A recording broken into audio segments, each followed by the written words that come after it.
আহত হয়েছেন তাদেরকে বিভিন্ন বেসরকারি হাসপাতালে নিয়ে যাওয়া হয়েছে, যাদের মধ্যে অনেকে আবার এসএসকেএম হাসপাতালেও স্থানান্তর করা হচ্ছে। আপনাদের জানাবো, গার্ডেন রিচের বেসরকারি হাসপাতালে এখনো 13 জন ভর্তি, তার মধ্যে একজনকে যদিও ছেড়ে দেওয়া হয়েছে, অর্থাৎ তার আঘাত একটা সামান্য মাইনর বলে তাকে ছেড়ে দেওয়া হয়েছে, এটা স্বস্তির বিষয়।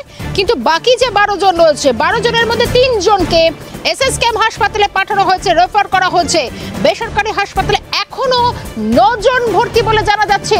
কারণ এই 12 জনের মধ্যে কার কি অবস্থা, কি কতটা গুরুতর জখম রয়েছে, কারণ ম্যাক্সিমাম বিভিন্ন যে যারা আহত রয়েছেন তাদের কখনো পায়ে চোট, ঘাড়ে চোট, বিভিন্নভাবে কোমরেও চোট পেয়েছেন তারা, নানাভাবে যেভাবে বিল্ডিংটি কোলাপস করেছে, বহুতলটা ভেঙে পড়েছে, তাতে এই দুর্ঘটনায় প্রত্যেকেই কম বেশি গুরুতর জখম হয়েছেন।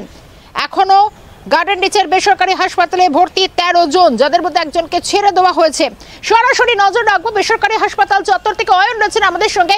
অয়ন, এই বাকি জনের মধ্যে একটু প্রত্যেকের অবস্থা জানতে চাইবো, কি কেমন রয়েছে এই মুহূর্তে, কারণ 3 জনকে এসএসকেএমে পাঠানো হয়েছে, কি জানতে পারছো?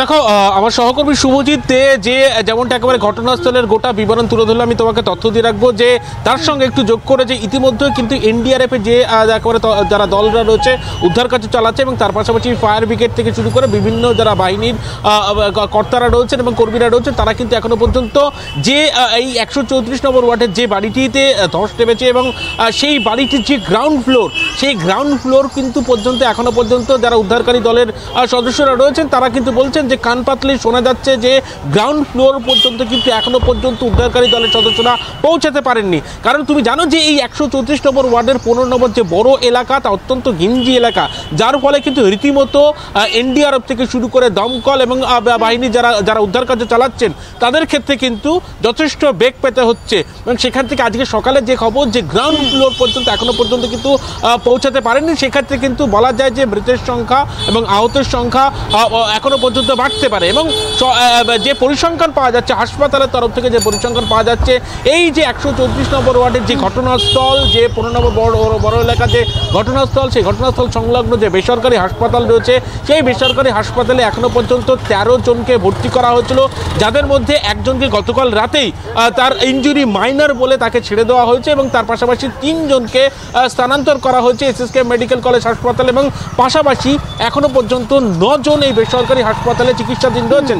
এবং এই হাসপাতাল সূত্রের মারফত যেমনটা জানা যাচ্ছে, প্রত্যেকের অবস্থা কিন্তু যথেষ্ট গুরুতর, এবং প্রত্যেকের ক্ষেত্রে যেমনটা দেখা গিয়েছে যে বিভিন্ন জায়গায় শরীরের বিভিন্ন অঙ্গে আঘাত রয়েছে, এবং তার পাশাপাশি শ্বাস প্রশ্বাসের একাধিক সমস্যা দেখা দিয়েছে। এবং যেক্ষেত্রে আমার সহকর্মী শুভজিৎ যে বিষয়টি জানাচ্ছিল যে যেমনটা জানা যাচ্ছে যে এখনো পর্যন্ত 2 জনের আটকে থাকার সম্ভাবনা রয়েছে এই ধ্বংসস্তূপে।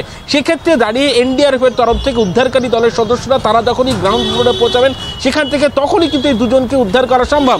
সেক্ষেত্রে কিন্তু বলা যায় মেডিকেল সায়েন্স বলছে যখন প্রায় 30 ঘন্টা অতিক্রান্ত হয়ে গিয়েছে, সেখানে দাঁড়িয়ে এই যারা 2 জন রয়েছেন তাদের কিন্তু বেঁচে থাকার সম্ভাবনা, প্রাণ থাকার সম্ভাবনা অনেকাংশে কম।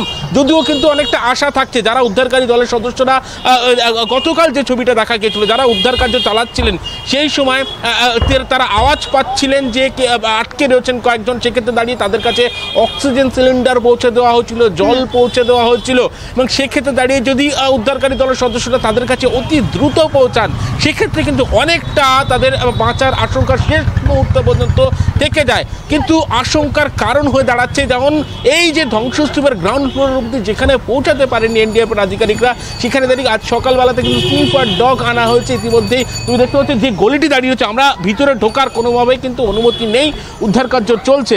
এই গলি দিয়ে কিন্তু যে অন্য একটি অংশ ঘটনাস্থলে, সেই অংশে কিন্তু উদ্ধার কার্য চালাচ্ছেন এনডিআরএফ আধিকারিক। সেক্ষেত্রে দেখা যাচ্ছে যে কিছুক্ষণ আগে একেবারে এই রাস্তা দিয়ে আমার চিত্র সাংবাদিক শুভজিৎ গাইন যে ছবি তুলে ধরছিল, এখান থেকে একটি অ্যাম্বুলেন্স কিন্তু এই রাস্তা ধরে একেবারে ভিতরের দিকে নিয়ে গিয়েছে। সেক্ষেত্রে দাঁড়িয়ে যে এই যে ধ্বংসস্তূপ, সেখান থেকে কিন্তু নতুন একেবারে বলা যায় যে আরও একটি প্রাণের সন্ধান মিলতে পারে বলে এমনটাই কিন্তু আশঙ্কা করছেন যারা উদ্ধার কার্য চালাচ্ছেন। এমনটাই কিন্তু সেই ছবিটা সকালবেলায় দেখা গেল, একটি অ্যাম্বুলেন্স কিন্তু ইতিমধ্যেই প্রবেশ করেছে এই রাস্তাতে ভিতরে সেখানে এখনো পর্যন্ত কিন্তু উদ্ধার কার্য চলছে, প্রায় 30 ঘন্টা অতিক্রান্ত। সব মিলিয়ে এসএসকেএম মেডিকেল কলেজ হাসপাতালে এখনো পর্যন্ত 3 জন জখম অবস্থায় ভর্তি রয়েছেন।